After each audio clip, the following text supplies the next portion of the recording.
Nedumkandam തൂക്കുപാലത്ത് autorickshaw driver ആത്മഹത്യ ചെയ്ത സംഭവം സ്വകാര്യ സ്ഥാപനത്തിലെ ജീവനക്കാർ മർദ്ദിച്ചതുകൊണ്ടുള്ള മനോവിഷമം മൂലമെന്ന ആരോപണം. CITU പ്രവർത്തകർ ടൗണിൽ പ്രതിഷേധിച്ചു. തൂക്കുപാലം കല്ലുമ്മേക്കല്ല് സ്വദേശി സോണി ജോസഫാണ് കഴിഞ്ഞ ദിവസം ജീവനൊടുക്കിയത്. തൂക്കുപാലത്ത് വർഷങ്ങളായി ഓട്ടോറിക്ഷ ഓടിച്ച് ഉപജീവന മാർഗം കണ്ടെത്തിയിരുന്ന ആളാണ് സോണി ജോസഫ്. കഴിഞ്ഞ ദിവസം ടൗണിൽ പ്രവർത്തിക്കുന്ന സോണി ഫിഷറീസ് എന്ന സ്ഥാപനത്തിലെ ജീവനക്കാരുമായി ഇയാൾ വാക്കുതർക്കത്തിലേർപ്പെട്ടിരുന്നു. ജീവനക്കാർ ഇയാളെ മർദ്ദിച്ചതായാണ് ആരോപണം.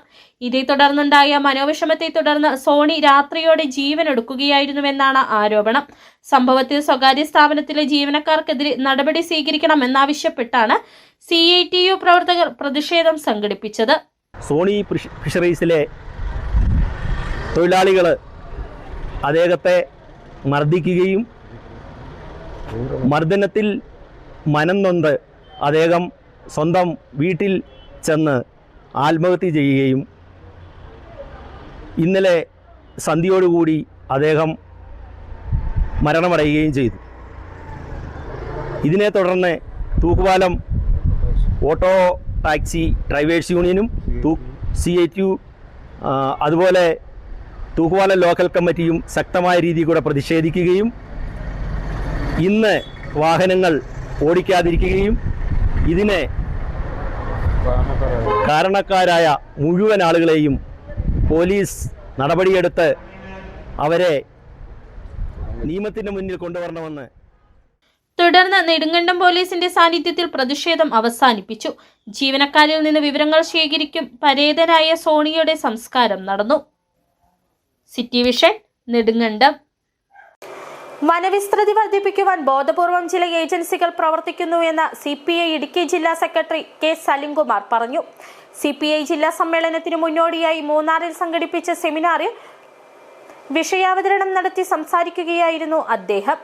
ചില ഫോറസ്റ്റ് ഓഫീസർമാരായിട്ടുള്ള ഉദ്യോഗസ്ഥന്മാരുടെ ഒരു സംഘം തന്നെ നമ്മുടെ കേരളത്തിൽ ഈ വനവിസ്തൃതി വർദ്ധിപ്പിക്കുവാൻ വേണ്ടിയിട്ടുള്ള ബോധപൂർവമായ പ്രവർത്തനങ്ങൾക്ക് കൂട്ടുനിൽക്കുന്ന സമീപനവും സ്വീകരിക്കുന്നുണ്ടെന്നും സലിംകുമാർ പറഞ്ഞു.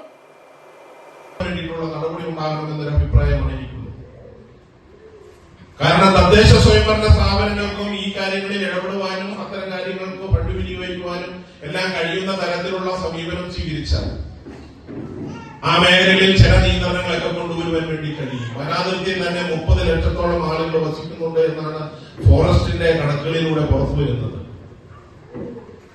അപ്പൊ ഈ പറയുന്ന തരത്തിലേക്ക് വന്യമൃഗങ്ങളുടെ ശല്യം, വന്യമൃഗങ്ങളുമായി ബന്ധപ്പെട്ട ആക്രമണം തടയുവാൻ കഴിയുമോ എന്ന ചോദ്യത്തിന് കർശനമായ നിയന്ത്രണവും നടപടിയും ഉണ്ടായെങ്കിൽ ഒരു പരിധി വരെ തടയാൻ കഴിയുമെന്നുള്ള കാര്യത്തിൽ യാതൊരു സംശയവും വേണ്ട.